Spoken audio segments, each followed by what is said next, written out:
So I choke you down just like a pill.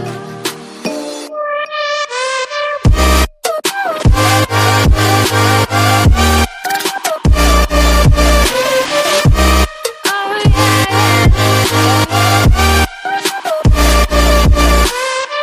Heavenly demon পর্বের শুরুতে আমরা দেখতে পারি যে প্রফেসর যখন জাইহিয়ানের উপর রাগারাগি করছিল, তখন আমরা লর্ড অফ ফ্লেমকে দেখতে পারি। সে সেখানে বসে সমস্ত কিছু নজর রাখছিল। তারপর লর্ড অফ ফ্লেম উনচিয়নকে দেখে মনে মনে ভাবে, উনচিয়নের ইন্টারনাল পাওয়ার আমার কল্পনার চেয়ে অনেক বেশি শক্তিশালী। তাছাড়া আমি জানি যে তার মাস্টার ম্যাট ব্লেড, কিন্তু এটা গুরুত্বপূর্ণ না। সেই টাকলা মানে জাইহিয়ন, সে ডেমনিক ড্রাগন মার্বেল থেকে 30 বছরের ইন্টারনাল পাওয়ার অর্জন করেছে। তার মানে উনচিয়নের পাওয়ার তাকে সারপাস করেছে। এবং সেই বোকা মাতাল মানে ম্যাট ব্লেড, কোনো উপায় নেই যে সে একজন ভালো মাস্টার হতে পারে, নাকি এটা যে সে একটি ডেমনিক ড্রাগন মার্বেলের সমস্ত পাওয়ার অ্যাবজর্ব করার মতো শক্তিশালী শরীর নিয়ে জন্মগ্রহণ করেছিল। এটা হতে পারে, তাছাড়া অন্য কোনো ব্যাখ্যা নেই। তার হয়তো অর্ধেক রক্ত আছে, কিন্তু তারপরেও সেই রক্ত তার শিরায় শিরায় প্রবাহিত হচ্ছে। একই গ্রুপে দুজন ইয়াং মাস্টার মাইনর প্রিন্স হওয়ার জন্য লড়াই করবে। মনে হচ্ছে জিনিসগুলি ইন্টারেস্টিং হতে যাচ্ছে। তারপরে পরের দৃশ্যে গ্রেট ড্রিল হল ক্যাফেটেরিয়াতে আমরা দেখতে পারি যে ছাত্ররা খাবারের টেবিলে বসে খাবারের জন্য প্রার্থনা করছিল। তখন প্রফেসর বলে, তোমরা এখন খাবার খেতে পারো। তারপরে প্রফেসরের অনুমতি পেয়ে সবাই খাবার খাওয়া শুরু করে। তখন উনচিয়ন খাবার মুখে দিয়ে খুশি হয়ে মনে মনে ভাবে, এটা কি সয়া সস চিকেন? এটার স্বাদ অনেক সুস্বাদু। আমি বিশ্বাস করতে পারছি না, আমি 2 সপ্তাহ ধরে সেই হাসপাতালে শুধু প্লেন পরিস খেয়ে গিয়েছিলাম। এখন আমি এটাকে প্রকৃত নির্যাতন বলবে। যাই হোক, মুগিয়ামকে আমাদের খাবারের সময় জুড়ে শুধু আমার দিকে এভাবে তাকিয়ে থাকবে? সে যখন পারে তখন সে তার খাবার উপভোগ করা অবশ্যই ভালো। তাছাড়া আমি জানি না কেন সে আমাকে এত ঘৃণা করে, কিন্তু আমারও তাকে এবং বাকি 6টি ছেলেকে ক্ষমা করার কোনো ইচ্ছা নেই। নিজের মায়ের মৃত্যুর সময় অসহায় হওয়া কেমন লাগে তার কোনো ধারণা নেই তোমার। তাই তুমি শুধু অপেক্ষা করো, এখন থেকে আমি যে তোমাদের উপর প্রতিশোধ নেবে। তারপরে খাবারের শেষে প্রফেসর ছাত্রদের বলে, এখন যেহেতু তোমাদের খাবার শেষ, তোমাদের আজ কোনো ট্রেনিং নেই। শুধুমাত্র 80 নম্বর ছাত্র ছাড়া তোমরা সবাই চলে যেতে পারো। তারপরে প্রফেসর জাইহিয়ানকে অতিরিক্ত ট্রেনিং করার জন্য তার সাথে নিয়ে যায়। তা দেখে উনচুয়ান একটু খুশি হয়। তারপরে সমস্ত ছাত্র যার যার মতো চলে যাওয়ার পরে উনচিয়ন যখন গ্রুপ ডরমিটরিতে যাচ্ছিল, তখন সে মনে মনে ভাবে, 8 নম্বর গ্রুপের রুম প্রথম তলায়, 8 নম্বর রুম, তাই না? এটা মুখস্থ করা খুব সহজ। ঠিক এমন সময় মিউজিয়াম তাকে বলে, আরে উনচিয়ন, তুমি কি মনে করো তুমি আমার পারমিশন ছাড়া যেতে পারো? তারপরে উনচিয়ন মিউজিয়ামকে দেখে মনে মনে ভাবে, তাকে আবার দেখে কেন আমি অবাক হচ্ছি না। এমনকি তার সাথে তার সাথীরাও আছে। সে সত্যিই এখানে বস বস খেলা এনজয় করছে। তারপরে মিউজিয়াম উনচিয়নের কাছে এসে বলে, তুমি ঘৃণ্য পোকা এবং তোমার নিম্ন ব্লাড লাইন। আমি বাজি ধরে বলতে পারি তুমি কাপুরুষের মতো হাসপাতালে লুকিয়ে থাকা তোমার জন্য একটি আনন্দময় সময় ছিল, তাই না? ঠিক তখন উনচিয়ন বলে, তুমি কি এই মুহূর্তে হিস হোলিনেসকে অপমান করছো? তারপরে মুগিয়াম তার কথা শুনে অবাক হয়ে বলে, কি? তখন উনচিয়ন আবার বলে, তুমি বলেছিলে যে আমি একটি নিম্ন ব্লাড লাইন থেকে এসেছি।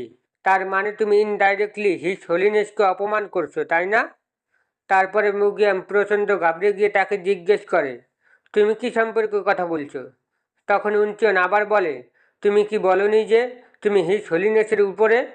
তুমি কি বুঝতে পারছো তিনি আমাদের প্যাট্রিয়াস, তাই না? তারপরে উনচিয়নের কথা শুনে কিছু ছাত্র ফিস করে কথা বলে বলি করছিল। তখন তা দেখে মুগিয়াম বলে, আমি যা বোঝাতে চেয়েছিলাম তা নয়। তখন সে ঘাবড়ে গিয়ে মনে মনে ভাবে, এই সমস্ত ছাত্রদের সামনে তাকেই অপমানিত হওয়ার কথা ছিল, কিন্তু এখন আমাকেই টার্গেট করা হচ্ছে। তারপরে মুগিয়াম প্রচণ্ড রেগে গিয়ে উনচিয়নের কলার ধরে ঘুষি মারার সময় বলে, আমি তোমার সেই অ্যারোগ্যান্ট ছোট মুখটি ছিঁড়ে ফেলবো। ঠিক তখন উনচিয়ন তার মুখে জোরে একটা ঘুষি মারে। তারপরে মুগিয়াম ঘুষি খাওয়ার পরে তার মুখে হাত দিয়ে বসে পড়ে। তখন উনচিয়ন বলে, এটা কী ছিল? তোমার মুখের আওয়াজে আমি তোমাকে শুনতে পাচ্ছিলাম না। তারপরে মুগিয়াম প্রচণ্ড রাগে চিৎকার করে বলে, তুমি জঘন্য পোকা, তোমার সাহস হলো কিভাবে? এইসব বলার পরে মুগিয়াম ফিস্ট অফ স্টিল টেকনিক ব্যবহার করে যখন উনচিয়নকে ঘুষি মারতে যাবে, ঠিক তখন উনচিয়ন লাফ দিয়ে ডজ করার পরে পালিয়ে যায়। তখন মুগিয়াম চিৎকার করে বলে, তুমি এখন পালিয়ে যাচ্ছ কেন? তারপরে সে তার লোকদের বলে, তোমরা এখন দাঁড়িয়ে দাঁড়িয়ে কি দেখছো, তাকে গিয়ে ধরো। তারপরে তারা উনচিয়নের পিছু করা শুরু করে, কিন্তু যখন তারা উনচিয়নকে ধরতে পারছিল না, তখন মুগিয়াম তাদের উপর চিৎকার করে বলে, তোমরা সব অকেজো, সরে যাও, আমি নিজেই তাকে ধরবো। তারপরে উনচিয়ন গভীর জঙ্গলে কোনো এক জায়গায় ল্যান্ড করে। ঠিক তখন তার পিছনে মুগিয়াম ল্যান্ড করে বলে, তোমার কি এখন দৌড়াদৌড়ি হয়ে গেছে? তারপরে উনচিয়ন বলে, আপাতত আমি কি করতে পারি তা অন্যদের দেখানোর দরকার নেই। এইসব বলার পরেই উনচিয়ন হঠাৎ মুগিয়ামকে অ্যাটাক করে দেয়। ঠিক তখন মুগিয়াম তার দুই হাত দিয়ে উনচিয়নের অ্যাটাক ডিফেন্স করার চেষ্টা করে, কিন্তু উনচিয়নের অ্যাটাক ফোর্সের কারণে সে পিছনের দিকে ছিটকে যায়। তারপরে সে উনচিয়নের এমন পাওয়ার দেখে ঘাবড়ে গিয়ে মনে মনে ভাবে, আমি 7 স্টার টেকনিক ব্যবহার করে নিজেকে ডিফেন্স করেছিলাম, কিন্তু তারপরেও সে আমাকে পিছনের দিকে ধাক্কা দিয়েছে। তার টেকনিক আমার ধারণার চেয়ে অনেক বেশি শক্তিশালী। তখন উনচিয়ন মুগিয়ামকে ঘাবড়ে যেতে দেখে মনে মনে ভাবে, পারফেক্ট, আমি যেমন আশা করেছিলাম ঠিক তেমনই সে ঘাবড়ে গিয়েছে। আসো এই মুভমেন্ট বজায় রাখা যাক। ঠিক তখন উনচিয়ন second codified fighting form dancing butterfly technique ব্যবহার করে মুগিয়ামকে অ্যাটাক করে দেয়। তারপরে মুগিয়াম উনচিয়নের অ্যাটাক ডজ করার পরেই সে second codified fighting form fist of steel ব্যবহার করে উনচিয়নকে অ্যাটাক করে। ঠিক তখন উনচিয়ন তার হাত দিয়ে মুগিয়ামের অ্যাটাক ডিফেন্স করার চেষ্টা করে, কিন্তু মুগিয়ামের অ্যাটাক ফোর্সের কারণে উনচিয়ন পিছনের দিকে ছিটকে যায়। তারপরে উনচিয়ন মনে মনে ভাবে, আমার এই ইন্টারনাল পাওয়ারের লেভেল দিয়ে তার বিরুদ্ধে জেতার কোনো সুযোগ নেই।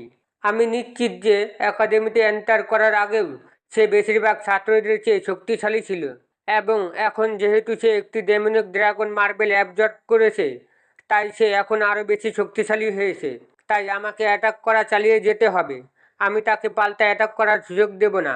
তারপরে উনচিয়ন এইসব ভাবার পরে সে শ্যাডো ইমেজ মুভমেন্ট ব্যবহার করে মুগিয়ামের পিছনে চলে আসে, এবং তারপরে সে মুগিয়ামকে অ্যাটাক করার চেষ্টা করে, কিন্তু মুগিয়াম উনচিয়নের অ্যাটাক ডজ করার পরেই সে উনচিয়নের গালে লাথি মারে, যার ফলে উনচিয়ন মাটিতে গড়িয়ে গড়িয়ে ছিটকে যায়।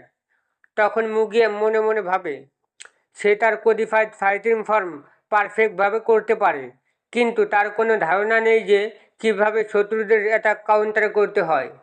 তারপরে উনচিয়ন মাটিতে পড়ে থাকা অবস্থায় মনে মনে ভাবে, আমি মনে করেছিলাম সে আমাকে ঘুষি মারবে, কিন্তু সে হঠাৎ লাথি মারল কখন? তখন মুগিয়াম উনচিয়নকে বলে, আমি এটা জানতাম, তুমি যা করতে জানো তা হলো শুধু দেখা এবং অনুকরণ করা, তুমি তোমার নিজের লিমিট জানো না। তারপরে মুগিয়ামের কথা শুনে উনচিয়ন মনে মনে ভাবে, আমার মনে হয় সে এখন বুঝতে পেরেছে যে আমি শুধুমাত্র এই কোডিফাইড ফাইটিং ফর্মগুলি রিয়েল ফাইটিং এক্সপিরিয়েন্স ছাড়াই শিখেছি। আমি মুগিয়ামকে আন্ডার এস্টিমেট করেছি। আমার ধারণা ছিল না যে রিয়েল ফাইটিং এক্সপিরিয়েন্স এতটা ডিফারেন্ট হতে পারে। তারপরে মুগিয়াম ফাইট করার জন্য রেডি হওয়ার সময় বলে, আমি তোমাকে এই সম্পর্কে পরে ইন্টারোগেট করব যে তুমি কিভাবে এই টেকনিক শিখেছো, কিন্তু আমি প্রথমে তোমার উপর সমস্ত শক্তি দিয়ে অ্যাটাক করতে যাচ্ছি।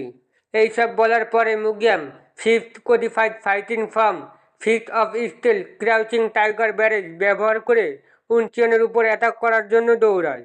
তখন মুগিয়ামকে অ্যাটাক করতে আসতে দেখে উনচিয়ন ঘাবড়ে গিয়ে মনে মনে ভাবে, আমি এখন কি করব?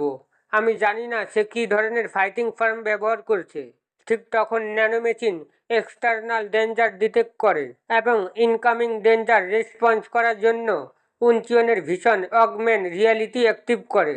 তারপরে ন্যানো মেশিন ফাইটিং টিউটোরিয়ালের মাধ্যমে operating action defence mode active করে, যার কারণে উনচিয়ন মুগিয়ামের অ্যাটাক ডজ করে। ঠিক তখন সে তার হাত নিচ থেকে উপরের দিকে ঘুরিয়ে মুগিয়ামের মুখের নিচে একটা ঘুষি মারে। তখন মুগিয়াম ঘুষি খাওয়ার পরে সে দ্রুত লাফ দিয়ে উনচিয়নের কাছ থেকে দূরে সরে যায়। তারপরে উনচিয়ন অবাক হয়ে নিজের শরীরের দিকে তাকিয়ে থাকে, কারণ সে বুঝতে পারছে না যে সে কিভাবে মুগিয়ামকে কাউন্টার অ্যাটাক করেছে। তখন ন্যানো মেশিন উনচিয়নকে বলে, আমি টেম্পোরারিলি আমার প্রোগ্রামিং ইনস্টল করা সেলফ ডিফেন্স টিউটোরিয়ালের একটি বক্সিং টিউটোরিয়ালটি অ্যাক্টিভ করেছি। তারপরে ন্যানোমেশিন আরও অনেক কিছু বলে, যা উনচিয়ন বুঝতে না পেরে ন্যানোমেশিনকে বলে, তোমার এই কঠিন কথাগুলো বাদ দাও। তুমি বলতে চাচ্ছ যে এটাকে বক্সিং টেকনিক বলে, তাই না? তাছাড়া আমরা কি এই বক্সিং টেকনিকের পরিবর্তে ডান্সিং বাটারফ্লাই টেকনিক ব্যবহার করতে পারি? তখন ন্যানোমেশিন উনচিয়নকে বলে, ডান্সিং বাটারফ্লাই টেকনিকের অ্যানালাইসিস এবং ট্রান্সফার কমপ্লিট, তাই এটি করা সম্ভব হবে। আপনি কি শুরু করতে চান? তখন এইসব শুনে উনচিয়ন ন্যানোমেশিনকে বলে, হ্যাঁ, তুমি এখন শুরু করতে পারো। তারপরে মুগিয়াম উনচিয়নকে বলে, তাহলে তুমি কিছু ঘুষি টেকনিকও শিখেছো? মনে হচ্ছে তোমার কাছে অনেক টেকনিক আছে, কিন্তু এখন তুমি ভাগ্যের বাইরে। এইসব বলার পরে মুগিয়াম উনচিয়নের উপর অ্যাটাক করার জন্য দৌড়ায়। তখন ন্যানোমেশিন অ্যাকশন ডিফেন্স বক্সিং টিউটোরিয়াল থেকে ডান্সিং বাটারফ্লাই টেকনিক সুইচ করে। তারপরে উনচিয়ন মনে মনে ভাবে, আমি দেখতে পাচ্ছি কখন এবং কোথায় সে তার প্রতিটি অ্যাটাক করতে যাচ্ছে। তখন মুগিয়াম উনচিয়নকে একের পর এক ঘুষি মারতে থাকে, কিন্তু উনচিয়ন মুগিয়ামের অ্যাটাক একের পর এক ডজ করতে থাকে। তখন মুগিয়াম ঘাবড়ে গিয়ে মনে মনে ভাবে, হচ্ছেটা কি? সে কি আমার সমস্ত ঘুষি ডজ করছে? ঠিক তখন উনচিয়ন ঘুরে লাফ দিয়ে মুগিয়ামকে একের পর এক অ্যাটাক করতে থাকে। তারপরে মুগিয়াম মনে মনে ভাবে, আমি কি তার কাছে হেরে গেছি? না, আমি তোমার মতো একটি তুচ্ছ জীবের কাছে হারতে পারি না। এইসব বলার পরেই সে উনচিয়নকে অ্যাটাক করে। ঠিক তখন উনচিয়ন তার অ্যাটাক ডজ করার পরেই সে মুগিয়ামের মুখ ধরে সমস্ত শক্তি দিয়ে মাটির সাথে আঘাত করে, যার কারণে মুগিয়ামের মুখ দিয়ে প্রচণ্ড রক্ত বের হয়।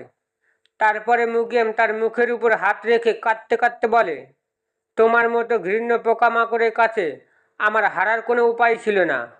তখন উনচিয়ন বলে, এইসব শুধু তোমার কারণেই হয়েছে। আজকের পর্ব এই পর্যন্তই। এই সিরিজের নতুন নতুন ভিডিও পাওয়ার জন্য অবশ্যই লাইক, কমেন্ট এবং সাবস্ক্রাইব করুন। আপনাদের সবার ভালোবাসা এবং শুভকামনা নিয়ে আজকের ভিডিও শেষ করছি। ধন্যবাদ।